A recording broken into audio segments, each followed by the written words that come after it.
Can Austin Dillon go 3 for 3 in the 3 car at Richmond Raceway?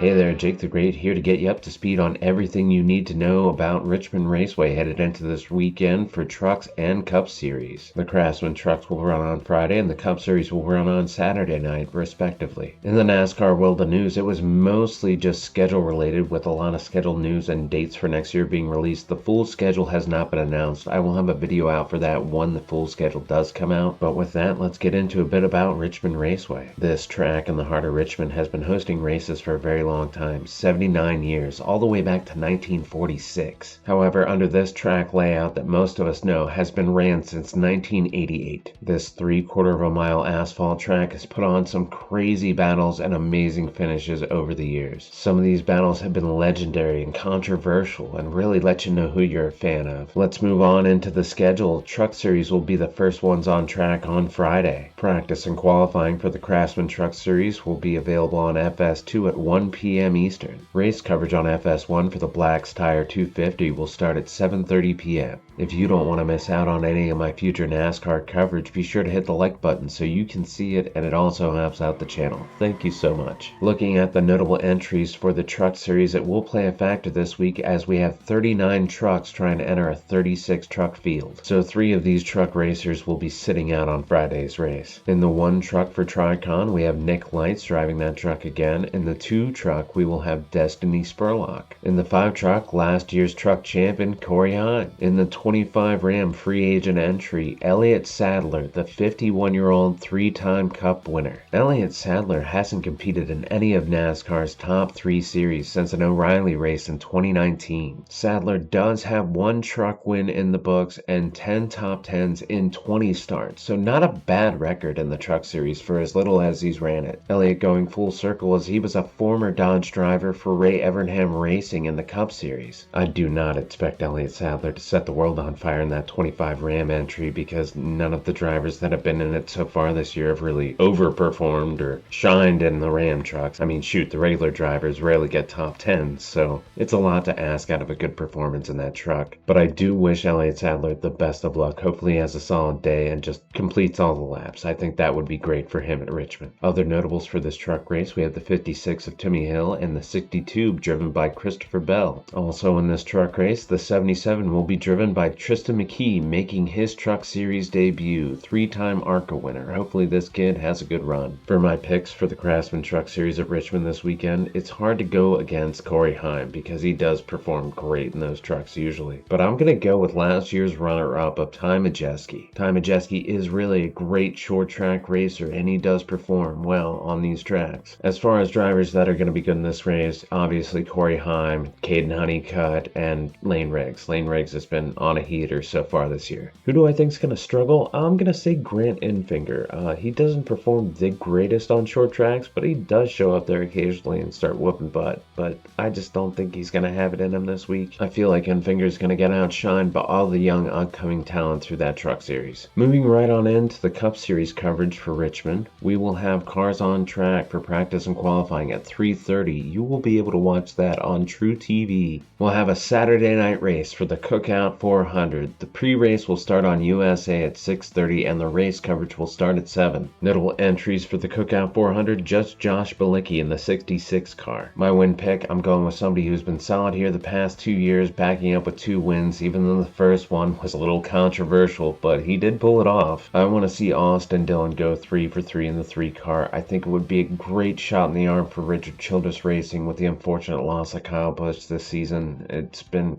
really tough for that team. RCR has just not really performed. Not that they were doing great in the last years, but you can't think that it didn't have an effect on them either. Also, Dillon did perform well on another short track this past weekend, getting a top 10 at Iowa. I don't know if it'll happen for sure, but it's one of those things that I'm just trying to manifest into the world. It would be really cool to see the 3 car back in victory lane. If he can only win 1 race a year, give him Richmond. Why not? Other drivers I would expect to see up front, probably the Toyotas of Hamlin and Gibbs. They perform well. We'll see if Christopher Bell can get yet another second place finish. But I wouldn't rule out the Fords of Blaney and Priest being up front either. Priest did lead a lot of laps in this race last year until he had a mechanical failure. As far as from the Chevy camp, maybe Larson. or Elliott. They both have performed well here in the past, but it's hard to say. The Chevys are just not up to par this season. But who do I think is really going to struggle and suck in this race? I'm going to say Tyler Reddick. After this last place DNF at Iowa, I don't think he's going to have the confidence. I think he may overstep trying to get points back. Speaking of points, let's take a look at the Chase standings heading into Richmond with just 3 races left until the Chase field is set. This race could really make or break the Chase hopes for a lot of drivers this week. The RFK Fords had performed well on short tracks in the past. Priest and Keselowski could surely shorten that gap this weekend. My bigger question is SVG going to perform well on this short oval? Van Gisbergen really needs a solid finish to at least maintain his gap over the cut line. And is Austin Cindric going to show up, or are we just going to get the same 13th to 18th place running place he usually gives us every week? Because the way Cindric's been running, I'm not sure he can maintain that last position in the Chase. But who do you think's going to get in? Who do you think's going to win this weekend? Let me know in the comments below. I want to talk about racing, so let's talk about it. Give me your opinions. The only way we're going to find out is if we sit down and watch, and I will be here to cover everything from race breakdowns and previews of every race. So if you don't want to miss out on any of my Truck, Cup, O'Reilly, ARCA coverage, be sure to subscribe so you don't miss it. But with all that being said, I've been Jake the Great. Thank you so much for watching. See you later.